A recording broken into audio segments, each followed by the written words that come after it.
Hello everyone, my name is Kushnoor Baidwan and I spent the summer conducting a research project assessing the side branch patency of a novel bioresorbable stent in the treatment of intracranial aneurysms in a rabbit model. Intracranial aneurysms occur due to the weakening of the arterial wall in the brain in response to local hemodynamic stress. Simply put, this is blood constantly hitting the vessel wall and resulting in this blood-filled bulge to form on the side. IAs also affect approximately 2% of the general population. Flow-diverting stents are a common treatment method to IAs. They are traditionally comprised of metal. They function by diverting blood flow away from the dome of the IA and channeling it along the parent vessel instead. By decreasing blood flow into the IA, it eventually would result in the IA being clotted off and being excluded from the cerebral circulation entirely. Although a promising technology, FDSs do pose some complications.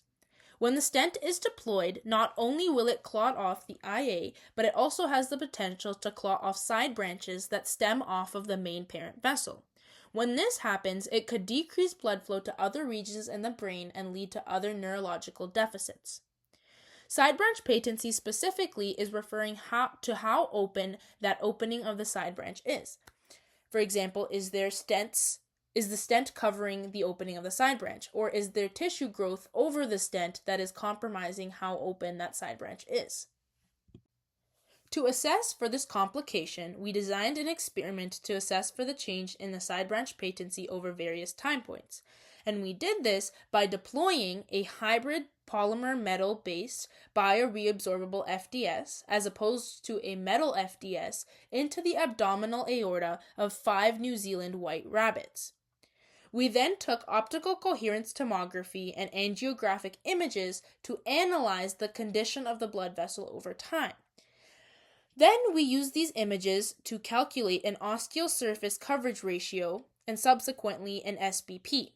The osteosurface coverage ratio simply refers to how much tissue growth or how much of the stent is covering that opening of the side branch.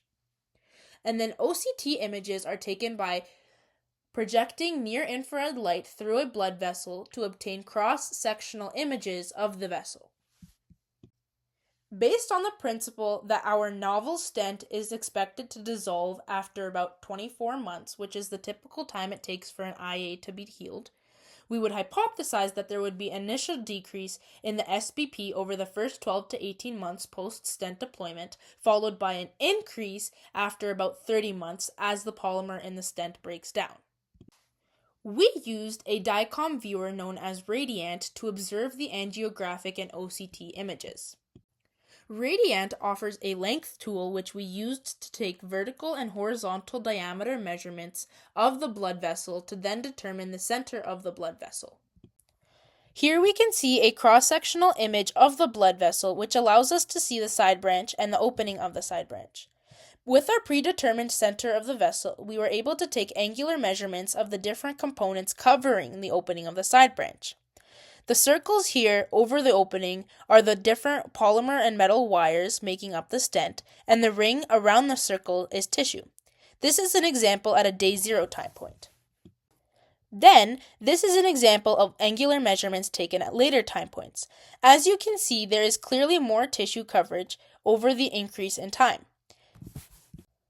Once we had our angular measurements, we were able to calculate our osteosurface coverage ratio and subsequently our SBP. Our results indicated an overall decrease in the absolute change in SBP over 30 months. Immediately after stent deployment, at day 0, the average SBP was a 71.38 plus or minus 7.52%. As our results contradict our hypothesis, one possible explanation for this could be that once a side branch becomes occluded or clotted off, it remains closed even after the stent is absorbed. Other results showing the decrease in the SBP at 12 months align with previous reports and literature describing the narrowing of various side branches following the deployment of a bare metal stent. Also, since there was no complete occlusion of the side branches as is seen with bare metal stents, it further shows the promising application of this bioresorbable stent. I would like to thank Fluid Biomed, Libin, and the Hotchkiss Brain Institute for all their help on this project.